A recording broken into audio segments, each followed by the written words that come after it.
Y nosotros entonces debemos buscar la manera, ¿verdad? Nos menciona, la iglesia es una comunidad que se edifica por medio del amor de Dios. Se convierte en comunidad gracias a la comunión de los unos con los otros. La iglesia primitiva dio testimonio de comunión y comunidad al reunirse diariamente para compartir el pan. Esta práctica se extendió a otras comunidades de fe a los otros. Es el amor. No es por nada más.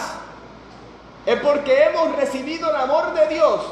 Y eso es lo que nos trae aquí con el fin de adorar al Señor, con el fin de nosotros aprender de sus sagradas escrituras, pero es por el amor que ha sido manifestado a cada uno de nosotros. Y vemos que ese amor se debe manifestar. En el libro de Juan, en las cartas, ¿verdad? Antes del libro de Apocalipsis, nos dice la Sagrada Escritura que no debemos amar de boca ni de lengua, lo dice claramente, sino con hechos. Y ahí es que entra, que nosotros como iglesia, para que se mantenga la comunión, no podemos decir simplemente yo amo a mi hermano, yo amo a mi hermana, sino que deben haber hechos que confirmen ese amor, y cuando eso se manifiesta, ahí hay comunión. Ahí hay una comunidad, porque ahí están las definiciones de ambas. Una comunidad es una asamblea de un cuerpo local, ¿verdad? Que se une con un fin. Y la comunión surge de la idea básica de compartir o participar en algo mutuamente en común, ¿verdad? Y aquí habla acerca, y lo pueden ver en su leccionario, la palabra es koinonía, que viene del griego para indicar la amistad entre los hombres, ¿verdad? Entre los seres humanos. Vemos que debe haber un compartir entre los hermanos. Y vamos a ver, ¿verdad? A través de la lección, cómo nosotros compartimos, cómo debemos nosotros enfocarnos, qué cosas debemos compartir. Porque a veces nos enfocamos, ¿verdad?, en las diferencias. Nos enfocamos en los errores, pero nosotros, cada uno de los que estamos aquí presentes y los que están conectados, ¿verdad?, a través de la Sagrada Escritura se nos enseñará cómo nosotros debemos compartir para que esa comunión se manifieste, esa comunidad que tanto un mundo anhela. El mundo anhela una comunidad firme. El mundo anhela, ¿verdad?, estar unidos, porque fuimos creados para estar unidos. Y eso lo vamos a estar viendo de igual forma. La iglesia primitiva, como mencionaba aquí, se reunía diariamente para compartir el pan, ¿verdad? Era un método, no es el método, ¿verdad? No es la única manera de uno mostrar el amor, pero es un ejemplo para nosotros al día de hoy, el compartir el pan, ¿verdad? Y era con hechos. Ahí es que entro. Y nosotros debemos practicar el amor de Dios con hechos, ¿verdad? Y no una vez en semana, ¿verdad? No cuando llegue el domingo, sino que la iglesia primitiva lo hacía diariamente.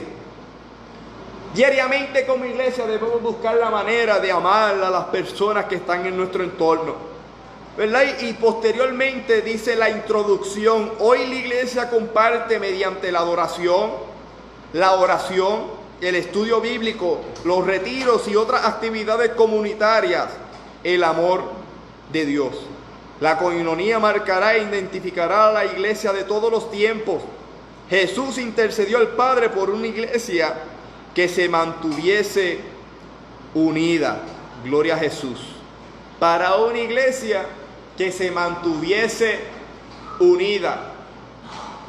Para que haya unidad, ¿verdad? Jesús ya oró por eso. Pero para que haya unidad tiene que haber un lenguaje. No pueden haber dos o tres, ¿verdad? Y el ejemplo clásico que se nos muestra es la Torre de Babel. Cuando hubieron diversos lenguajes, ya no pudo haber unidad. hubo diferencias. Imagínense, mi hermano, eso, ¿verdad? Lo que aconteció en ese lugar, diversas lenguas, ¿verdad? Por lo que uno conoce, ¿verdad? El chino, ¿verdad? Los dialectos, francés, español, vamos a ponerle inglés, ¿verdad? Todos los idiomas. Dije 4, pero hay miles de idiomas. Imagínense todos esos ahí, hablando como eso hubiera estado. No podía haber unidad. Y nosotros, el lenguaje de nosotros, como pueblo de Dios, es el amor de Dios. Debemos hablar el mismo idioma. Y vemos que eso acontece. El Espíritu Santo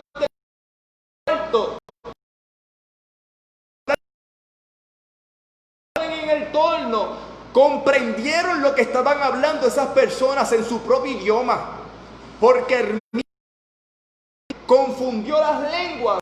Fue el mismo Dios que con el Espíritu Santo hizo posible que las personas se comprendieran unos a otros a través de su presencia.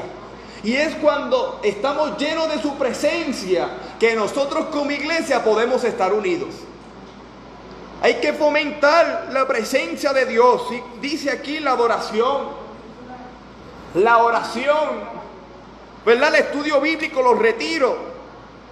Son cosas que nos marcan a nosotros, nos distinguen de una entidad, ¿verdad?, secular.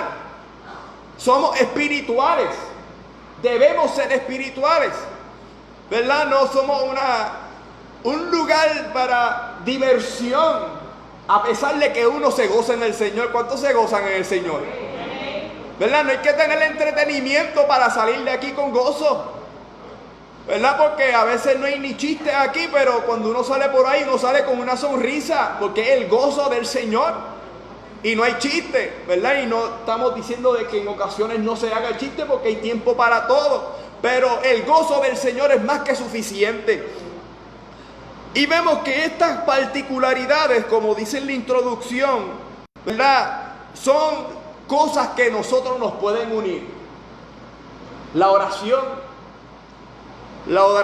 el estudio bíblico, lo que estamos haciendo el día de hoy, nos une como hermanos, ¿verdad? Estamos todos escuchando las Sagradas Escrituras, nos unen. Así que por ende, si nosotros anhelamos realmente, genuinamente, que la iglesia del Señor, ¿verdad? Y cuando digo la iglesia del Señor, ¿verdad?, me estoy refiriendo ahora mismito a la iglesia del Coco, que esta iglesia esté unida, debemos participar en cosas unánimes, en la oración. Cuando haya culto de oración, ¿verdad?, hacer el esfuerzo de estar unidos, ¿verdad?, el estudio bíblico y otras actividades, ¿verdad?, porque para eso el Señor nos ha llamado, estar en unidad. Ahora bien, pues vamos para la primera parte, donde se nos habla acerca de la comunión y la comunidad. Gloria a Jesús.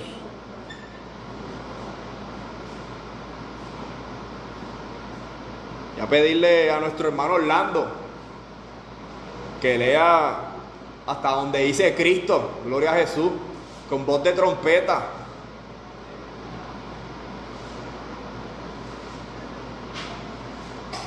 Dice: la comunión es una relación basada en la participación de algo que es común para todos.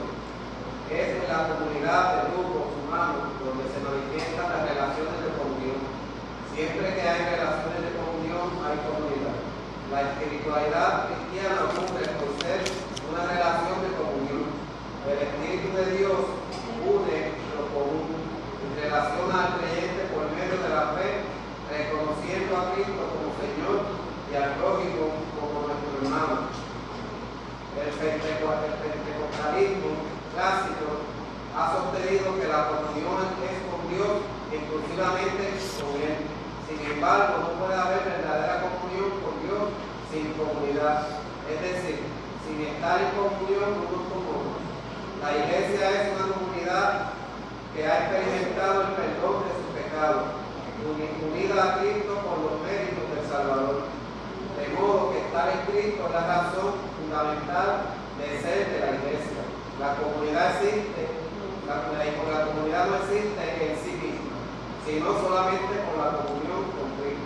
Amén, gloria a Jesús. Gracias, nuestro hermano Orlando. ¿Verdad? 2 puntos. Precisamente la primera oración nos menciona pues que la comunión es una relación basada en participación de algo común para todos.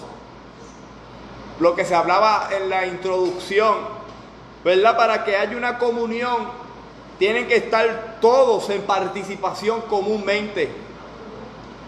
Todos deben estar participando para que haya una comunión. Y fíjese que la iglesia cristiana tenemos muchas cosas en común. Y vemos que una de las cosas que tenemos en común es que somos una iglesia que hemos sido perdonados por la sangre de Cristo. ¿Cuántos dicen amén? Todos los que estamos aquí presentes hemos aceptado el sacrificio en la cruz del Calvario.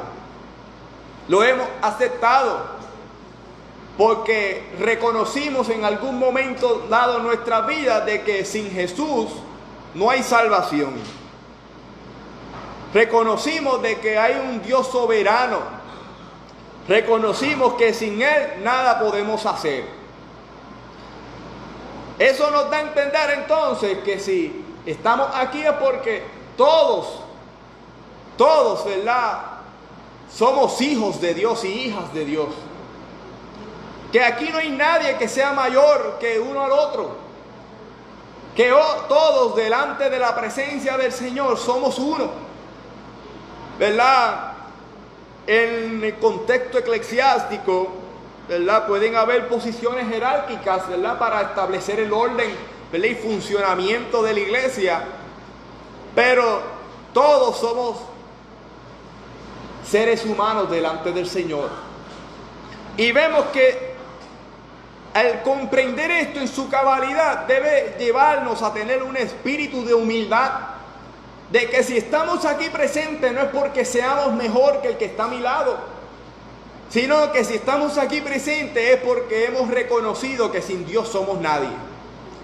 Y eso nos lleva, ¿verdad?, a ser una comunidad. Y eso nos puede llevar a tener comunión los unos a los otros, porque todos reconocemos que el que merece gloria y honra es el Señor. Y todos hemos reconocido entonces que debemos adorarle y podemos participar mutuamente en la adoración al Señor. Pero vemos, como dice aquí, que la comunidad no existe en sí misma, sino solamente por la comunión con Cristo. Eso es exclusivamente fundamental, ¿verdad? Si Cristo no está, no hay iglesia. Efesios lo habla claramente y lo hace con una analogía del matrimonio, ¿verdad? Y habla acerca y lo presenta como si fuese un cuerpo, que Cristo es la cabeza de un cuerpo y la iglesia es el cuerpo, ¿verdad? Y yo nunca he visto una persona decapitada caminando, o alguien lo ha visto, ¿verdad? Una persona sin cabeza no puede andar. No hay vida, ¿verdad? Y la cabeza es Cristo. Si la iglesia es muerta,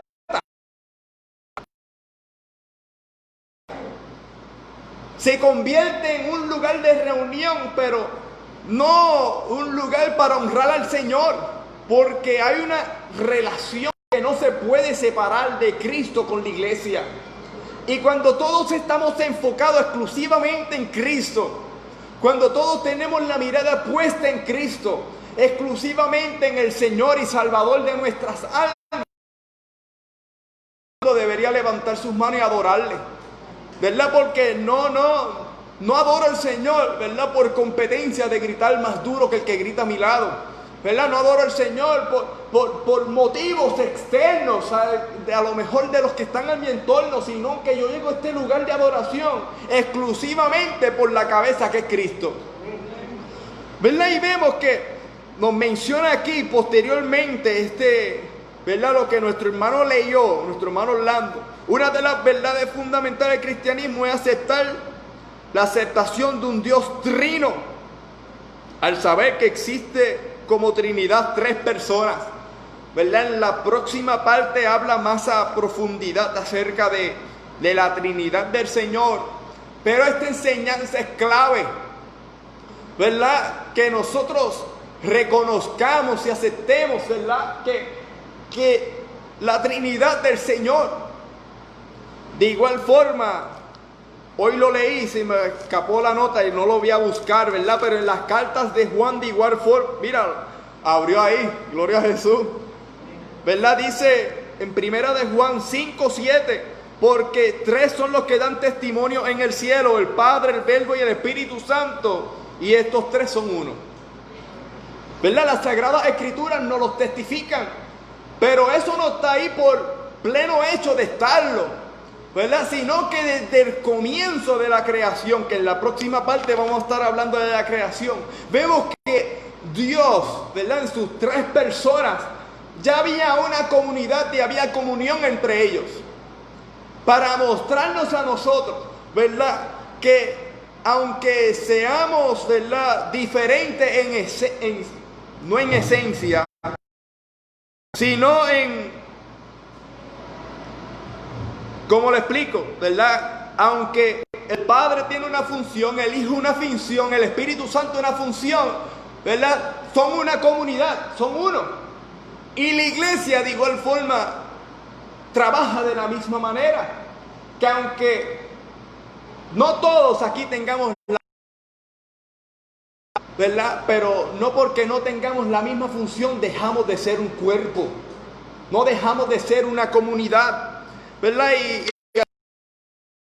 habla con un ejemplo del libro de Corintios, ¿verdad? Dice que las Sagradas Escrituras definen a Dios como espíritu y como amor, como esencia espiritual.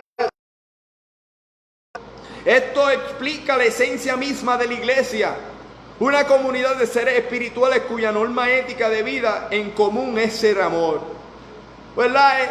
Esta esencia del Dios Padre, Hijo y Espíritu Santo, ¿verdad? Ellos siendo espirituales y con el hecho de ellos hacer la creación por amor, ¿verdad? Nos muestra a nosotros cómo nosotros debemos conducirnos. Debemos ser espirituales, ¿verdad? A pesar de la carne, debemos buscar diariamente, ¿verdad?, estar llenos del Espíritu y de igual forma practicar el amor, ¿verdad? Aquí nos habla ya para el tercer párrafo, ¿verdad?, de esta parte, para los que me están siguiendo. El concepto comunidad se deriva del vocablo común, un conjunto de relaciones interpersonales donde las cosas se tienen en común y son para el bien, no es para el bien propio, ¿verdad? Porque eso sería egoísmo. Y ahí le dice, porque a veces haciendo bien, pero a lo mejor es por un bien propio, a lo mejor pero con el fin de que nos reconozcan a nosotros de un cristiano,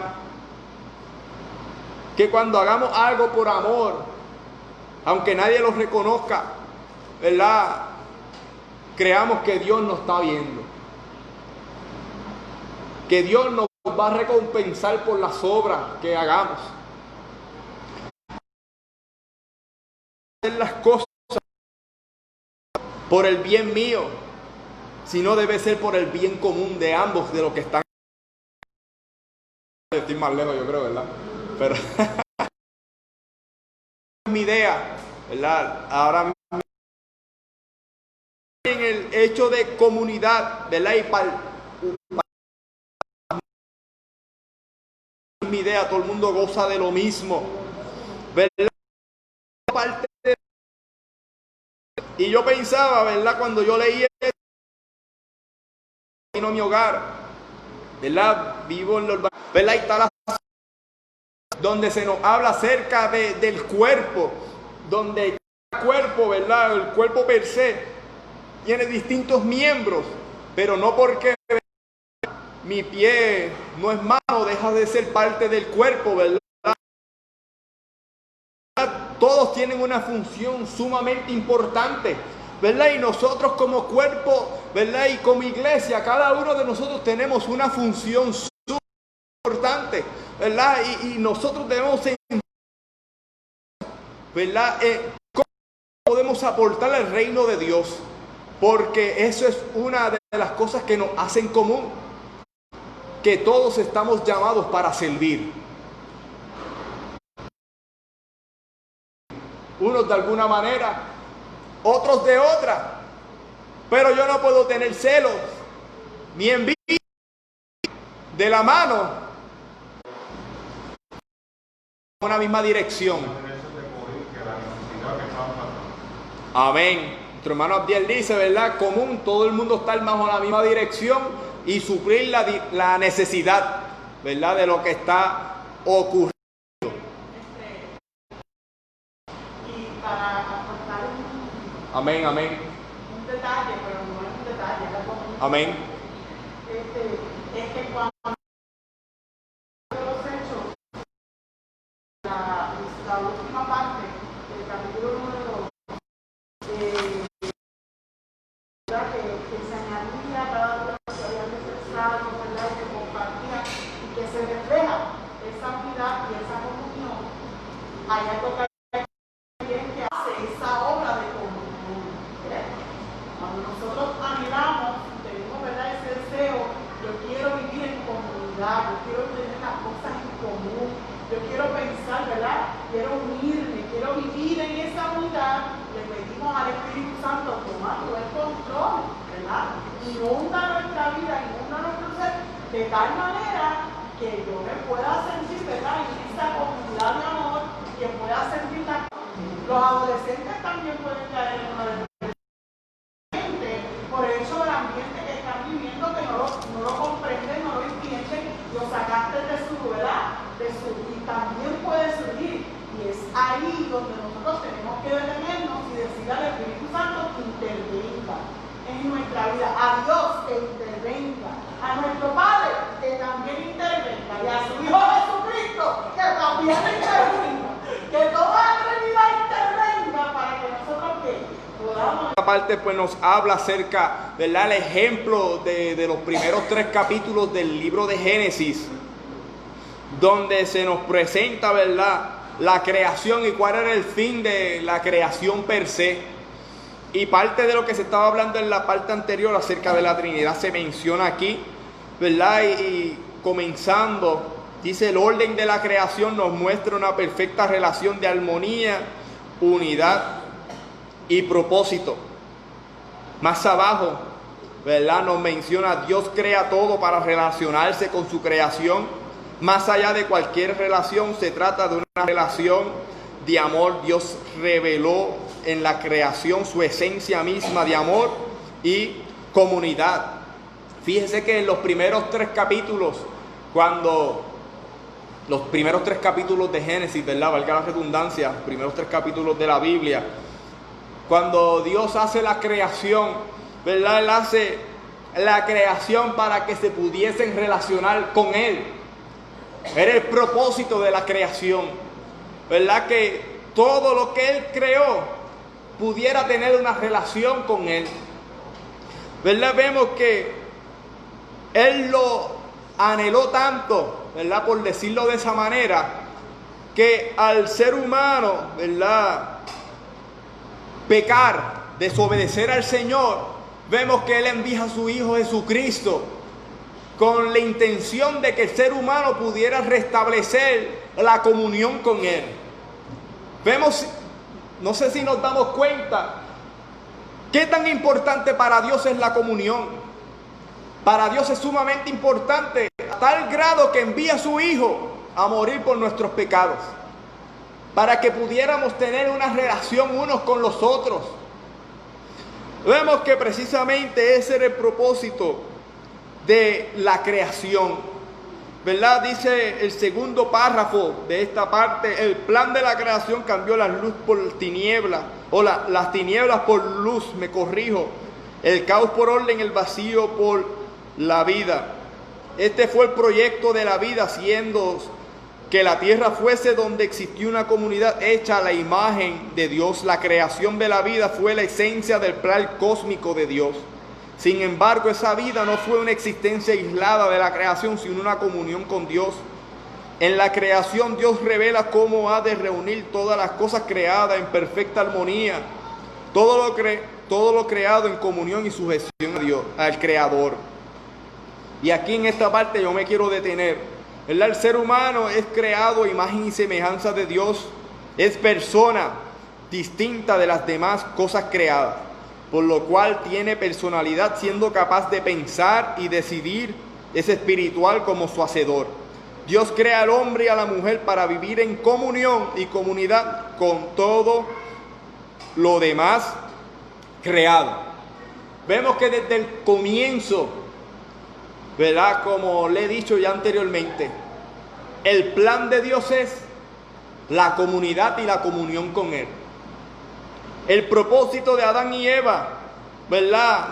Vemos que Adán estaba solo, ¿verdad? Y Dios dice, no es bueno que el hombre esté solo, ¿verdad? Y le hizo su compañera, que es Eva. Porque Él comprendía la necesidad de la comunidad. Que el hombre no puede estar solo, y cuando digo el hombre, ¿verdad? Me refiero al hombre y la mujer, ¿verdad? Para que comprendamos.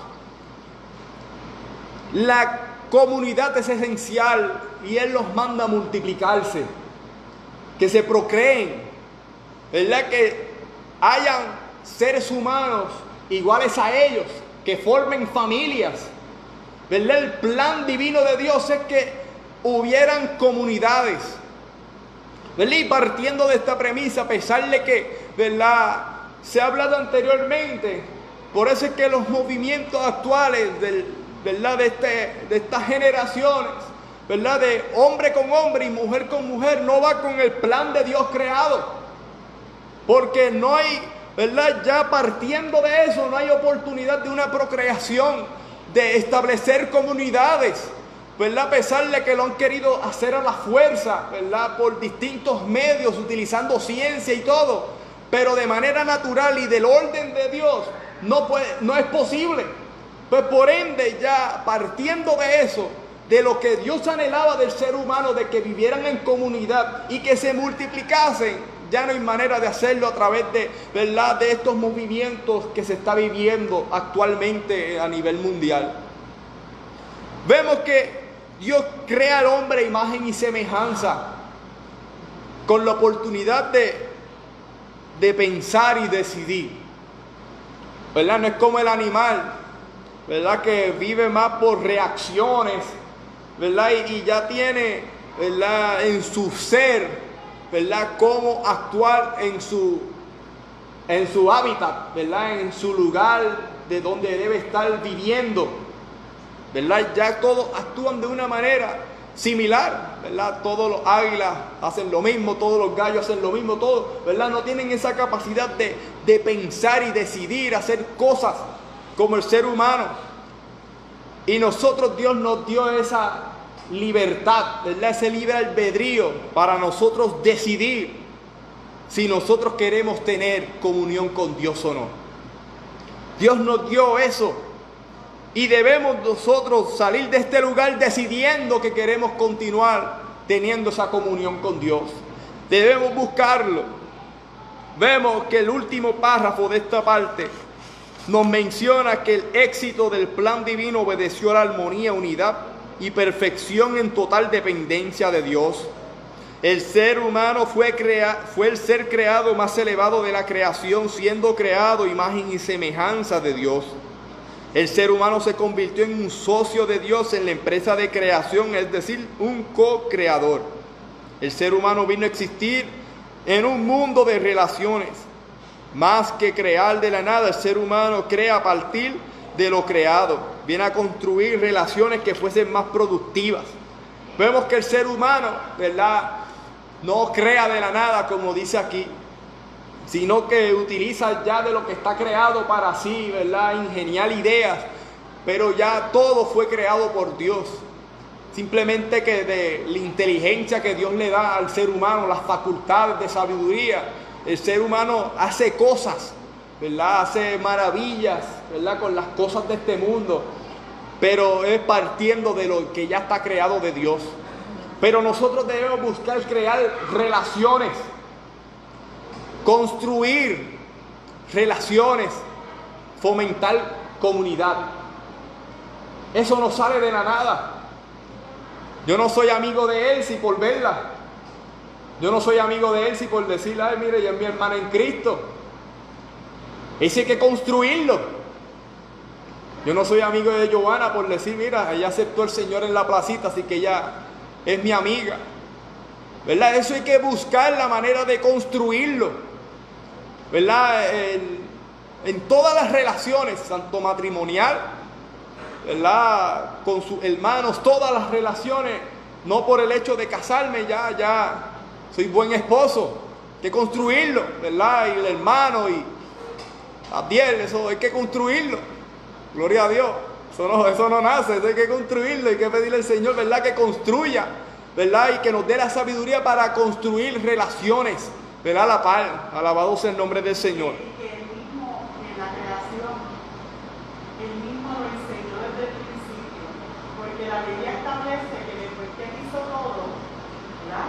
Él hizo toda la creación, dice que él plantó al hombre en el huerto y le dijo, lábralo. O sea, Eva tenía que hacer yuquita para comer. ¿Por qué iba a comer? Hermano, piense. Y aún después del hombre fallar, miren la Biblia que él dice que después que él le dice que ha hecho, Adán le dice, escuché tu voz que te paseabas por el huerto, pero como ya yo había fallado, ya yo había pecado, ya yo había desobedecido, ¿qué hice? Me escondí. ¿Por qué?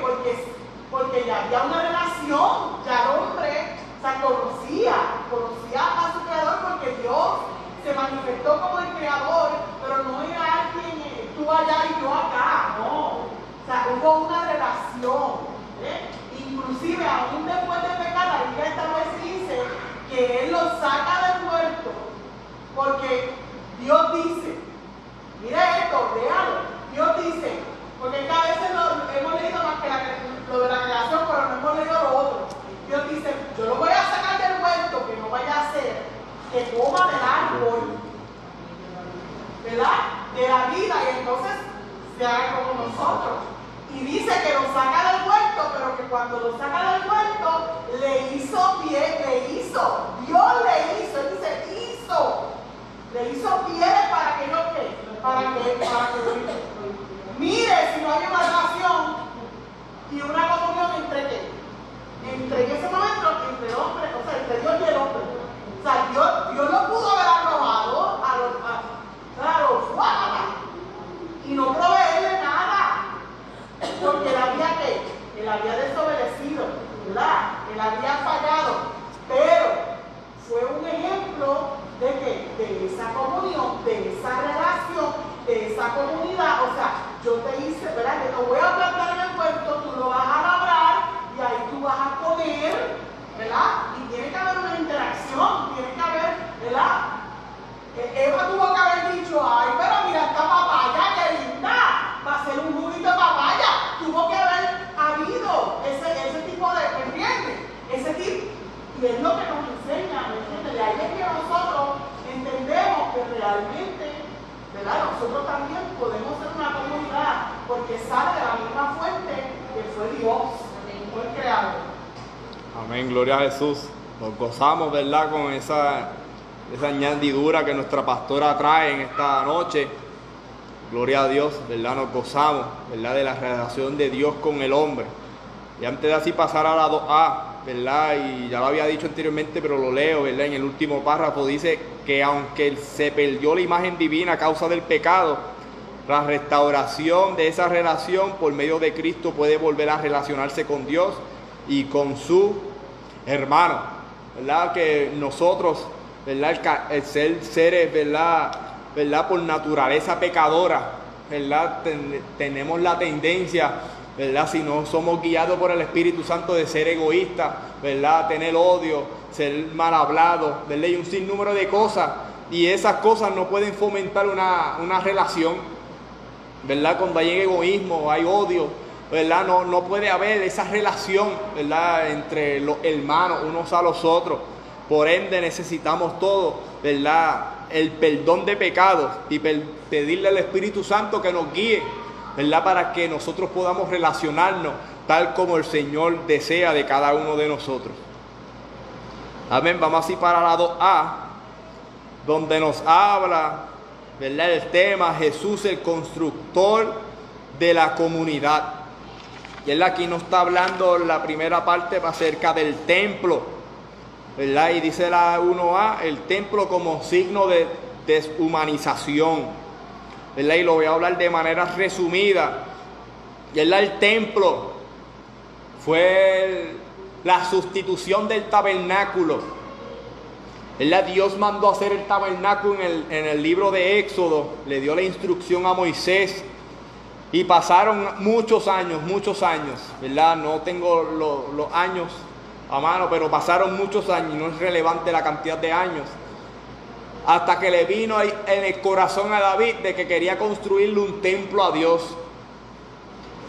Y vemos que no se le dio la oportunidad a David, ¿verdad? Y Dios le dijo el por qué, ¿verdad? Porque sus manos habían derramado sangre, era un hombre de guerra, sino que su descendencia venía así a construir el templo, que sabemos la historia que posteriormente lo edifica Salomón.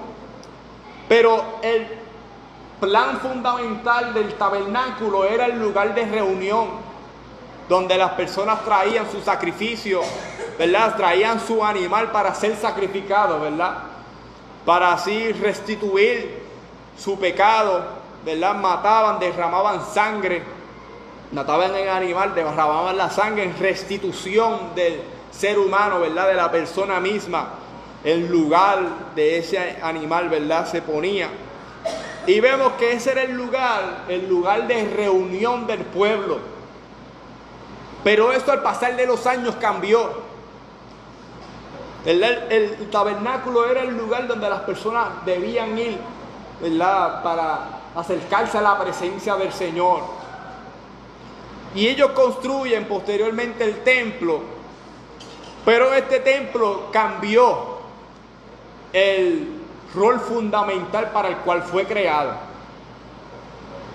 Fue invadido, ¿verdad? Por sacerdotes que en el libro de Ezequiel podemos ver que eran idólatras, ¿verdad? Escondían pecado dentro del templo. Habían, ¿verdad? Decisiones políticas dentro del templo para los tiempos de Jesús.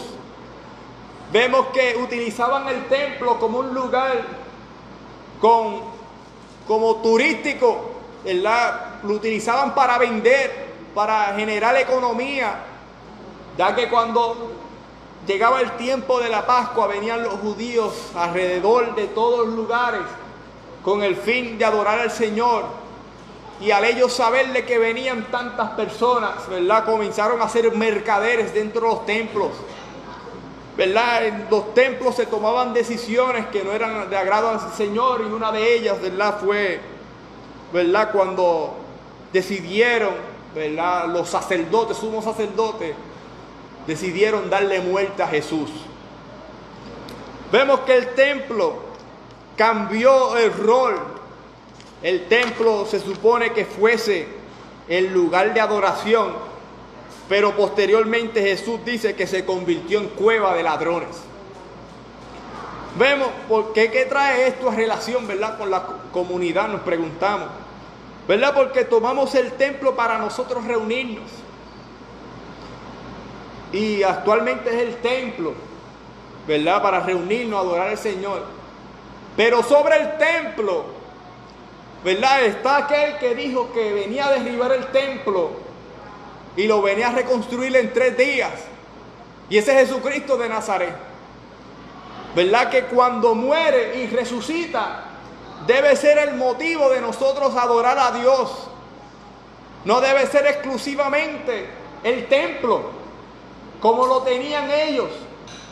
¿Verdad? Que por ellos tener el templo pensaban que tenían el favor de Dios, que Dios estaba con ellos porque el templo estaba ahí, y si el templo estaba, Dios estaba. Y no necesariamente porque el templo esté, Dios está. Vemos que en Ezequiel, vemos que él tuvo una visión que la presencia de Dios se fue, porque había pecado. ¿Verdad? ¿Y qué traigo con esto? Que no por llegar al templo, ¿verdad?, nosotros, ¿verdad?, intimamos con Dios. No es por el pleno hecho de llegar al templo. Hay que buscar tener una intimidad con Dios, que fue el que resucitó al tercer día. Y hay un ejemplo clave, y yo lo escuché una ocasión y lo quiero compartir, y me fue muy interesante. ¿Verdad? Cuando David estaba entrando en ancianidad, creo que está en el libro de los Reyes, vemos que decía que estaba triste, ¿verdad? Y dice la Sagrada Escritura que le llevaron una mujer joven para que se acostase con él. Y vemos que esta mujer joven, que era hermosa, dice la Biblia, se acostó con él, pero nunca tuvieron una intimidad. David, la Biblia dice, y lo digo con mucho respeto, ¿verdad?, nunca se llegó a ella. Esta mujer estaba cerca con el rey, pero nunca intimó con el rey. Y a veces aquí el rey se está manifestando, pero a veces somos como esa mujer, cerca al rey, pero no intimamos con el rey. Pero pensamos que porque estamos en el templo estamos intimando con el rey. Y hay una gran diferencia, ¿verdad? El templo es el lugar que se ha separado para nosotros adorar al Señor. Pero por el hecho de nosotros llegar y sentarnos, ¿verdad?, no es suficiente, sino que debe haber una acción nuestra de nosotros querer intimar con el rey. No estar cerca, ¿verdad?, como esta mujer que se acostaba con David pero nunca intimó, sino que nosotros podamos intimar con el rey.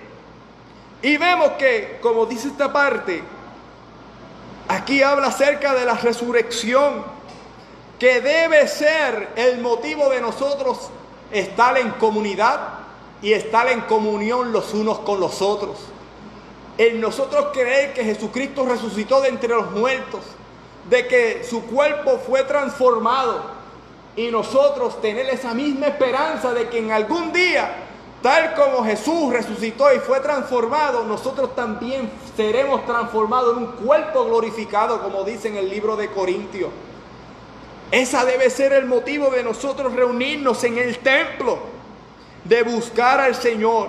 ¿Verdad? En esta parte habla acerca mucho de la historia de las construcciones del templo, pero lo resumí, ¿verdad?, para llegar al punto, ¿verdad?, de que el sentido espiritual, ¿verdad?, y ya está finalizando la parte y lo voy a leer. Jesús purificó el templo, ¿verdad?, cuando había toda esta cosa de ventas, ¿verdad? Vemos que Jesús dice que se enojó con lo que estaba ocurriendo y viró las mesas de los cambistas y todo. Y dice que Jesús purificó el templo como símbolo del exorcismo ante la corrupción de quienes ejercían el ministerio público y habían perdido el sentido espiritual de la vida. Habían perdido el sentido espiritual de la vida. Fíjese que el templo, ¿verdad?, a pesar de que es el lugar de reunión, ¿verdad?, no es igual, ¿verdad?, tener una vida espiritual con el Señor. Muchos perdieron el sentido de la espiritualidad por el hecho de estar en el templo. Y vemos el último párrafo de esta parte, donde dice Jesús los describió. Jesús los describió como cueva de ladrones, como dije anteriormente. Y está la cita. Esto llevó al pueblo a una experiencia deshumanizante. Allí se fragmentaron las relaciones humanas, tanto las políticas como económicas, sociales y espirituales. Jesús denunció al templo que había usurpado el lugar de Dios y con ello el sistema construido en torno al templo es el que determina el valor de las relaciones sociales y no la ley divina. La alternativa de destruirlo no necesariamente como objeto, sino como signo, es una prerrogativa divina. Vemos que el templo había tomado el lugar de Dios. Y como se ha hablado anteriormente, el propósito de la creación era que el ser humano tuviera una relación con Él. Como ha hablado la pastora, ¿verdad? Y a través de toda la lección, nosotros estamos creados para tener una relación con Él. Pero el templo, fíjense qué cosa más curiosa, el templo vino a ser un lugar de obstrucción. Y fíjense que entonces Jesús hace la aclaración, ¿verdad? Que más que el templo es Él, ¿verdad? Nuestra relación debe estar enfocada en Él, ¿verdad? Y eso se dio a manifestar en medio de esta pandemia, que aunque no estábamos en el templo, la presencia del Señor se sentía en nuestros hogares, gloria a Jesús, ¿verdad? Adorábamos al Señor. Y antes de la pandemia, ¿verdad? Los que hacían culto en sus hogares, ¿verdad? Y donde quiera que estemos, ¿verdad? La presencia del Señor se hace manifiesta. Pero qué bueno, ¿verdad? Que estamos en el templo nuevamente, porque no hay cosa igual de estar en la casa del Señor para adorarlo, ¿verdad? Que podamos reunirnos los santos de Cristo, ¿verdad? Lavados por la sangre de Cristo para adorar al Rey de Reyes y Señor de Señores. No hay cosa más hermosa, ¿verdad? La presencia del Señor se siente en la casa, en el carro, gloria a Dios. Pero no hay cosa más hermosa de que uno poder levantar sus manos en un lugar libre, gritar, adorar al Señor, ¿verdad? Y sentir su presencia, gloria a Jesús, con hermanos en la fe, mi hermano. Yo me gozo cuando yo veo a mis hermanos en la fe levantando sus manos, ¿verdad? Cuando yo veo hermanos aplaudiendo, uno se goza, mi hermano, uno se siente bien, ¿verdad? Uno se goza a ver los otros hermanos gozándose. Pero sobre todo el templo, ¿verdad? Está el lugar de Dios. Dios debe ser nuestro enfoque y no exclusivamente el templo. Vamos para la última parte, donde se nos habla acerca de la comunidad de amor. Y ya con esta parte pues terminamos la lección. Cuando se habla, dice la primera parte, de espiritualidad cristiana, hay que hablar de grupos reunidos.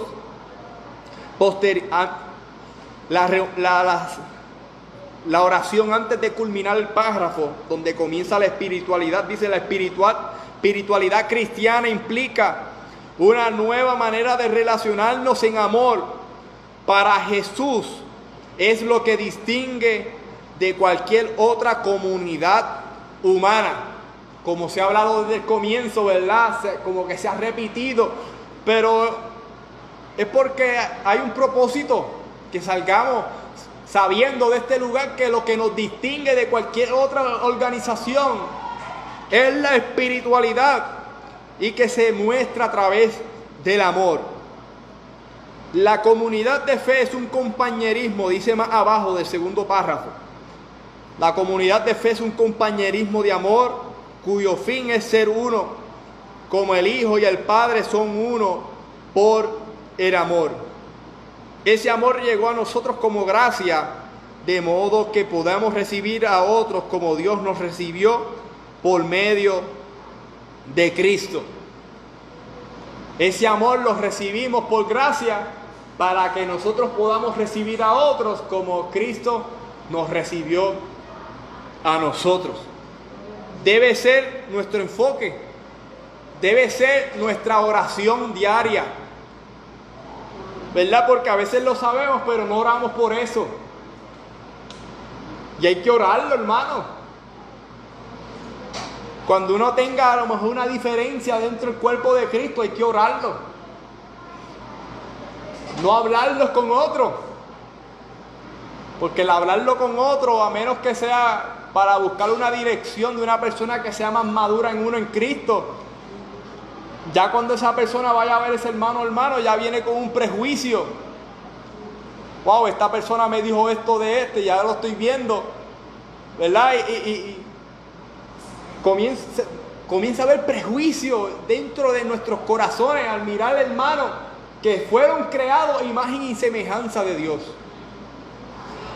cuando llegue eso a nuestro corazón, que no podamos ser compatibles con nuestro hermano, mi hermano, yo creo que Jesucristo cambia nuestros corazones. Orárselo, Dios mío, ayúdame. Yo no sé qué le pasa a este hermano que me mira mal. Hermano, pasa. Yo no sé qué le pasa a esta hermana. No sé qué pasa aquí. Ayúdame, Señor, en construir esa relación. Ayúdame, Espíritu Santo. Si creemos que el Señor Jesucristo es el dueño de la obra, Él es el dueño de la oveja, hay que venir ante Él y pedirle al Señor humildemente: Señor, enséñame cómo construir esa relación en amor como tú me amaste a mí. Que tú me amaste sin mirarme, ¿verdad?, todas las deficiencias, ¿verdad? Y que podamos nosotros amar al que venga de igual forma, ¿verdad? Finalizando, ¿verdad? Dice: la comunidad de los santos es el lugar donde el ser humano es plenamente humano. El ágape es la última dimensión de la existencia humana, la más rica y formativa, pues en el ágape se puede trascender las limitadas posibilidades del ser humano. Aquí nos habla acerca del ágape, ¿verdad?, que es un compartir entre hermanos en Cristo, ¿verdad? Ahí está la definición antes de entrar a las partes, ¿verdad?, que se habla de ese término de amor, ¿verdad?, del amarnos los unos a los otros. Y cuando está ese ágape entre nosotros, nosotros llegamos a ser esa persona que Dios quiere de cada uno de nosotros. Es por el amor, ¿verdad? Es el amor que nos perfecciona, es el amor que nos hace similar a Dios. Así que nosotros, ¿verdad?, esperamos que salgamos de esta clase, ¿verdad?, si aprendieron algo, ¿verdad?, que amemos a nuestro hermano, ¿verdad?, porque nosotros estamos llamados para vivir en comunidad, no estar aislados. Hay personas que se aíslan, ¿verdad?, la situación que sea, a lo mejor por enfermedad o por sea la razón, pero el Señor nos llamamos para estar unidos, ¿verdad?, unidos como hermanos en Cristo, ¿verdad?, teniendo todas nuestras diferencias, a lo mejor económica, educación, ¿verdad?, un sinnúmero de cosas, ¿verdad?, trasfondo paternales, un sinnúmero de cosas que nos diferencian los unos a los otros, de dónde venimos. Algunos vienen de hogares de brujería, algunos vienen de hogares que están llenos, pues, de lujuria, un sinnúmero de cosas. Pero no importando de dónde vengamos, todos tengamos la capacidad de amar tal como Cristo nos amó y podamos vivir, ¿verdad?, en esa comunidad que tanto el Señor anhela que tengamos. Voy a leer el resumen para así culminar, pues, la lección. Y el resumen lee de la siguiente manera: la verdadera comunión generada por el amor ágape afirma el proceso del perfeccionamiento integral, la santificación de Dios, la humanidad revela la condición de pecadores. El proceso de humanización nos recuerda que nos han sido dadas almas para combatir el pecado y que somos creyentes no por naturaleza, sino por medio. Gloria a Jesús. Ya la lección ha llegado a un fin.